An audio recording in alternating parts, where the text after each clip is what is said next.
Jika kembali kepada tahun 1492 Masehi, pada hari-hari itu umat Islam sedang berduka. Umat Islam sedang dalam keadaan sangat sedih.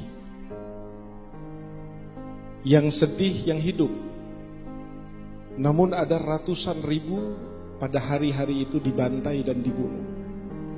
Jalan-jalan di Roma, di Andalus itu banjir darah.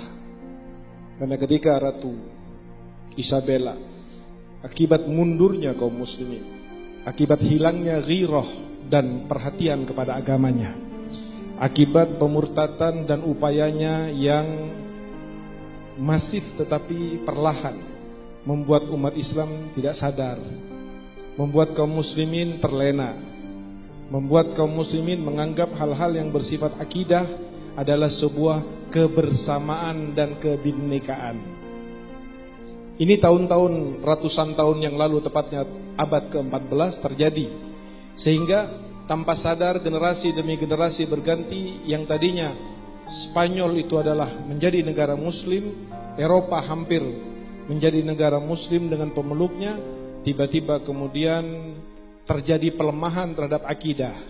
Dari mulai bacaannya, tontonannya, pergaulannya, pendidikannya, sampai pada saat ketika umat Islam sampai kepada titik lemahnya, maka disinilah kemudian diambil sikap tegas yang pada waktu itu di bawah kepemimpinan Ratu Isabella, perempuan.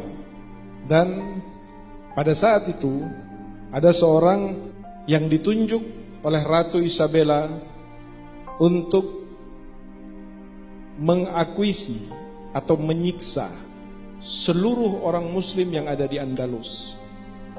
Ada yang dipotong lehernya, ada yang ditusuk dengan kayu tajam dari duburnya sampai dipancangkan di atas.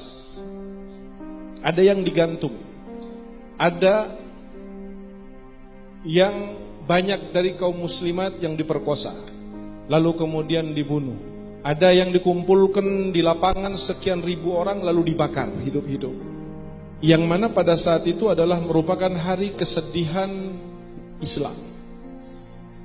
Mereka yang mau untuk keluar dari agama Islam, untuk murtad, maka mereka kemudian diberi sebuah simbol dan tanda, harus dipakai. Kalau tidak dipakai maka akan dibunuh. Apa tandanya? Tandanya adalah topi kerucut yang dinamakan dengan topi San Benito. Pada malam tahun baru, kita melihat betapa di Indonesia hampir seluruh kaum muslimin dengan topi San Benitonya dan dengan trompetnya. Mereka tidak tahu bahwa sebetulnya memakai topi kerucut itu adalah merupakan tanda dan simbol dari murtadnya kaum muslimin yang dipaksa untuk murtad pada saat itu. Atau kalau dia tidak mau murtad keluar dari agama Islam, maka nyawanya akan menjadi taruhannya, atau dia harus hangus dibakar, atau dia harus mati berada di tiang pancung yang sangat tajam, atau dia akan digantung dan seterusnya.